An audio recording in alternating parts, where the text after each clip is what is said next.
तामसी बना देती। जैसे तामसी कथा का स्वरूप सुने। एक बार एक राजा के यहाँ पर महाभारत की कथा हुई, बहुत ध्यान से सुनना।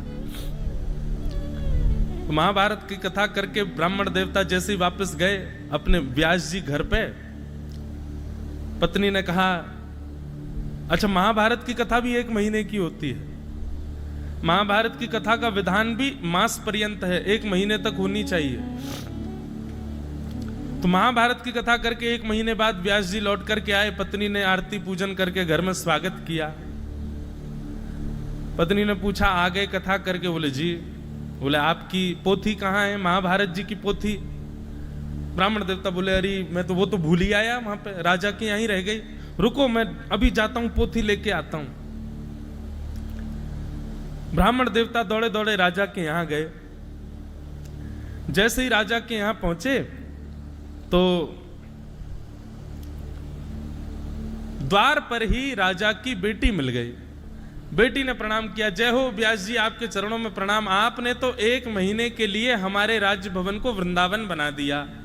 आपने ऐसी सुंदर कथा सुनी, कभी कुरुक्षेत्र का दर्शन होता, कभी वृंदावन का दर्शन होता, कभी इंद्रप्रस्थ का दर्शन होता, कभी द्वारिका का दर्शन होता। व्यास जी बड़े खुश हो गए, वाह, बिटिया ने बड़े प्रेम से कथा सुनी। व्यास जी बोले, बेटी हमने 1 महीना कथा सुनाई, तुमने कुछ अच्छा सीखा हमारी कथा से? तो कन्या बोली, हाँ मैंने बहुत बढ़िया एक मेरे प्रश्न का उत्तर सीखा आपकी कथा से। व्यास जी बोले, क्या सीखा? बोले, मैंने ये सीखा कि सुभद्रा अर्जुन से प्रेम करती थी और दोनों एक दूसरे से प्रेम करते थे, तो विवाह करने के लिए ज्यादा किसी से पूछताछ नहीं करी, दोनों ने भाग करके ब्याह कर लिया। हमारा जो राजद्वार है ना, जो राज के दरबान है जो बाहर, वो मुझे बड़ा प्रिय लगता है, पर पिताजी मेरा उससे कभी ब्याह नहीं होने देंगे। मैं राजकुमारी हूं, वो दरबान है हमारा। आपकी कथा से मैंने सुभद्रा और अर्जुन के इस प्रेम को, भाव को मैंने सुन लिया है, और अब मैं भी उसके साथ भाग के ब्याह करूंगी। कल को मुझे कोई दोष देगा कि अरे तुमने ये क्या कर दिया, तो कह दूंगी व्यास जी ने कथा में सुनाया था, व्यास जी ने कथा में कही थी ये बात। और कथा की सारी बातें अनुकरणीय होती हैं। व्यास जी बोले, बिटिया तुझे और कोई नहीं मिला पूरी कथा में? अपने मतलब की बात ही समझ में आई तेरे को बस? बोले, अब व्यास जी आप तो आशीर्वाद दो, हम लोग आज रात को ही भागने वाले हैं, बढ़िया हुआ आपसे आशीर्वाद और मिल गया। व्यास जी बोले, मेरी पोथी कहां है, मैं लेके भागूं, उससे पहले राजा पकड़े मुझे। व्यास जी थोड़े और अंदर गए तो राजा का बेटा मिल गया। व्यास जी बोले, राजकुमार आओ हो। राजकुमार ने जैसे ही देखा व्यास जी, चरणों में लेट गया। बोले, अरे व्यास जी आपने ऐसी कथा सुनाई महाराज, मैं क्या बताऊं, नेत्रों से झरझर आंसू गिरे, चरणों में बार बार प्रणाम करे। बोले, मैं आपका कितना धन्यवाद करूं, मुझे किस मुख से धन्यवाद करूं, समझ नहीं आता। व्यास जी के मन में आया कि भाई राजा का पुत्र है, पुत्री तो ऐसी निकली, पुत्र ने कुछ बढ़िया सीखा होगा, इससे पूछें इसने क्या सीखा। व्यास जी बोले, बेटा तुमको अच्छी लगी कथा? बोले, बहुत अच्छी, आप इतनी मीठी कथा कहते हैं, तुमको क्या अच्छा लगा कथा में? बोले, महाराज जी मुझे तो वो वाला प्रसंग बहुत अच्छा लगा। बोले, कौन सा प्रसंग?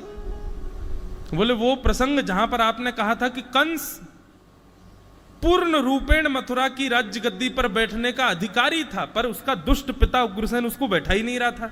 बढ़िया किया कंस ने, उग्रसेन को कारागृह में डाल दिया, खुद बैठ गया। अब मैं भी यही करने वाला हूं, मैं भी अपने पिताजी को जेल में डाल दूंगा और जेल में डाल करके खुद राज सिंहासन पर बैठ जाऊंगा।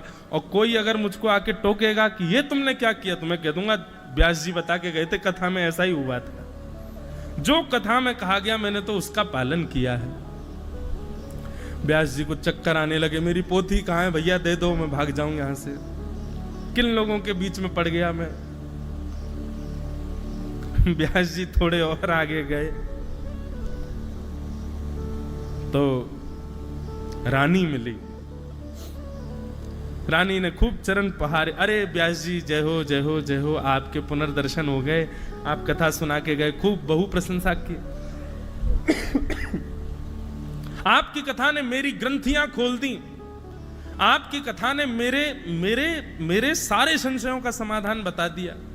व्यास जी इतने सारे नकारात्मक उत्तर सुनकर के बेचारे घबरा गए थे, लेकिन मन में फिर भी जिज्ञासा उठी, एक सकारात्मक उत्तर मिल गया तो चैन से सो तो जाऊंगा। देवी तुमने क्या सुना कथा में, तुमको क्या अच्छा लगा, कोई एक बात बताओ। बोले आपने कहा कि पंच कन्या जो प्रातःकाल स्मरणीय हैं उनमें एक नाम द्रौपदी का भी है। जिन पंच कन्याओं को नित्य प्रणाम सुबह उठ करके करने से बड़ा शुभ होता है, ऐसी शुभ नित्य प्रणाम करने वाली कन्याओं में से एक कन्या द्रौपदी।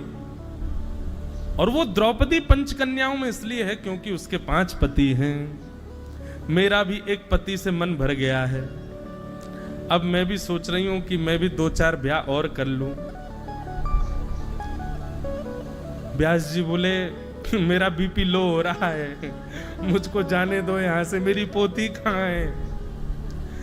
बेचारे जैसे तैसे निकल करके भाग रहे थे, इतने में ही राजा मिल गया, मुख्य यजमान। राजा को देखते ही व्यास जी बोले मेरी पोती कहाँ है, मैं पोती लेने आया हूं अपनी, मेरी पोती दे दो। मैंने बहुत पूर्व जन्मों में इतने पुण्य किए जो आपके यहाँ कथा सुनाने, लेकिन अब मैं बस उस पुण्य से निवृत्ति चाहता हूं, सारे पुण्य आपके पूरे परिवार को देके बस यहाँ से प्रस्थान करना चाहता हूं, मेरी पोती दे दो।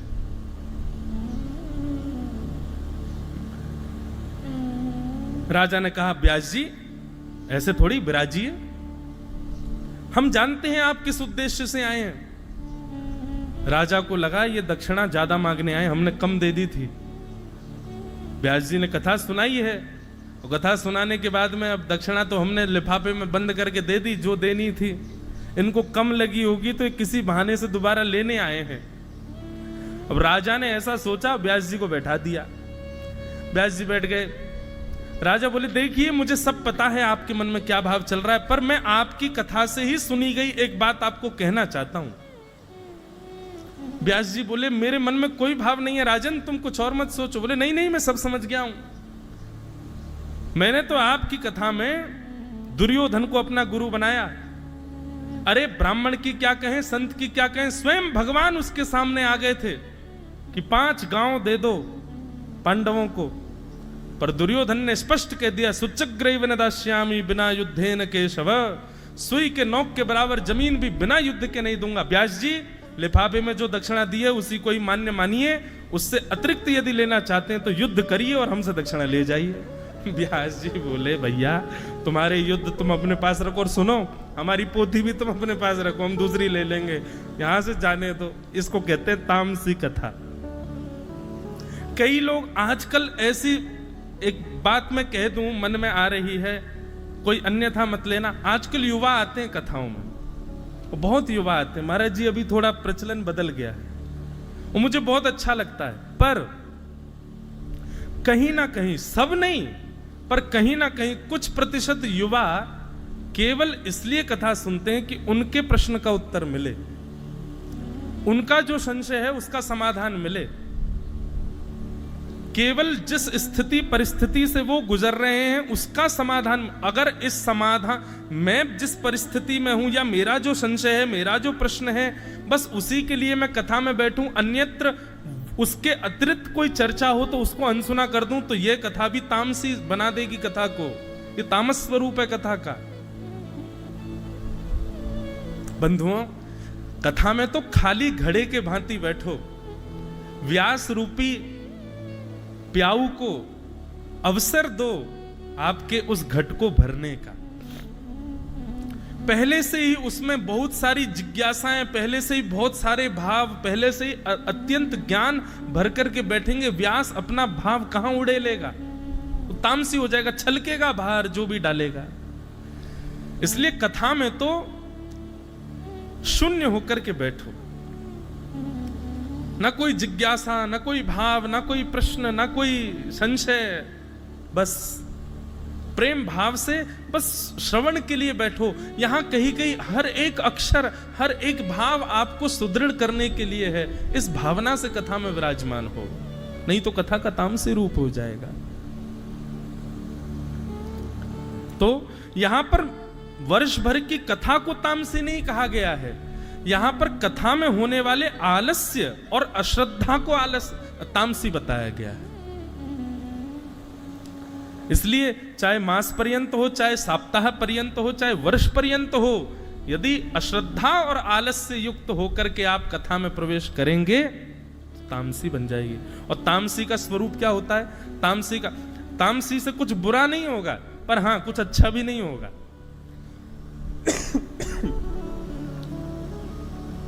अच्छा क्या होगा? यदि सात्विक भाव से कथा सुनोगे, निर्गुण भाव से कथा सुनोगे, तो स्वप्न में ठाकुर जी दिखेंगे, किसी भी व्यक्ति में दोष नहीं दिखेगा। कहो तो यहीं गोदावरी जी के तट पर आप लोग सुबह सुबह प्रातःकाल भ्रमण कर रहे थे और भ्रमण करते हुए अद्भुत कस्तूरी की सुगंधी आने लगी, चंदन की सुगंधी आने लगी। ठाकुर जी भले ही ना दिखे हों, लेकिन एक क्षण के लिए आपके आसपास से भ्रमण करके चले गए हों, उनकी सुगंधी ही आपको उनके अनुभव की प्रतीति करा देगी। सात्विक भाव से कथा में रहोगे, निर्गुण भाव से कथा में रहोगे, तो ऐसे अनुभव होंगे। और यदि तामसी स्थिति में आ गए तो माफ कीजिए, हजारों कथा सुन लीजिए, आपके चित्त पर कोई उसका प्रभाव नहीं होगा। इसलिए यह प्रश्न जो मेरे चित्त में उठा था कि वर्ष भर की कथा को तामसी क्यों कहा, तभी चित्त में दूसरा भाव उत्पन्न हुआ कि वर्ष भर की कथा तामसी नहीं है, श्रोता और वक्ता के मनस्थ की स्थिति उसको तामसी बना देगी। हरि चर्चा कभी तामसी नहीं हो सकती। तो तामसम यत्तु वर्षेण आलसम अश्रद्धया युतम विस्मृतम स्मृति संयुक्तम। दो बात और सुनो, अश्रद्धा युक्त हो गए तो तामसी हो जाएगी, आलस्य युक्त हो गए तो तामसी हो जाएगी, और कथा में क्या सुना वह यदि विस्मृत हो गया तो भी कथा तामसी हो जाएगी। इसलिए इतनी अपनी चेतना को सुदृढ़ करके बैठना है, अपने मनस्थ को सुदृढ़ करके बैठना है कि सुनी हुई वार्ता, सुनी हुई चर्चा वो आपसे विस्मृत ना हो, आपके चित्त में उसकी स्मृति बनी रहे। भगवान श्रीमद् भगवद गीता के विश्राम में कहते हैं, अर्जुन तेरा मोह नष्ट हो गया? तब अर्जुन कहता है, हाँ मेरा मोह नष्ट हो गया। कैसे मानूं मैं? तब अर्जुन कहते हैं, नष्टप मोह स्मृतिर्लब्धा, मेरा मोह नष्ट हो गया। और दूसरी बात अर्जुन कहते हैं, आपने जो मुझे सुनाया उसकी स्मृति मेरे पास है। भगवान बोले, बस अब ये स्मृति तुम्हारा कल्याण करेगी। ज्ञान कल्याण नहीं करता, ज्ञान कल्याण करने वाला होता तो रावण के पास भी था। ज्ञान कल्याण नहीं करता, ज्ञान कल्याण करने वाला होता तो श्रीमद् महाभारत के मुख्य योद्धा दुर्योधन आदि कौरवों के पिता धृतराष्ट्र, वो भी ज्ञानी थे। जानाम्य धर्मम नचमे निवृत्ति, जानाम्य धर्मम नचमे प्रवृत्ति। वे कहते हैं, मैं धर्म जानता हूं पर मेरी उसमें प्रवृत्ति नहीं है, मैं जानता हूं अधर्म क्या है पर मेरी निवृत्ति नहीं। मतलब ज्ञानी तो वो भी थे। और एक बात सदैव ध्यान रखना, ज्ञानी हम सब भी हैं, बस भागवत कथा और ये विषय सुना करके हमारे उस छुपे हुए ज्ञान को पुनर्जागृत किया जाता है। तो ज्ञान कल्याणकारी नहीं होगा, स्मृति कल्याणकारी। इसलिए स्मृति में रखिए, एक एक शब्द जो वक्ता के द्वारा सुनाया गया वो आपका कल्याण करने के लिए है, उसको अपनी चित्त में स्मृति में रखो। तो विस्मृति स्मृति संयुक्तम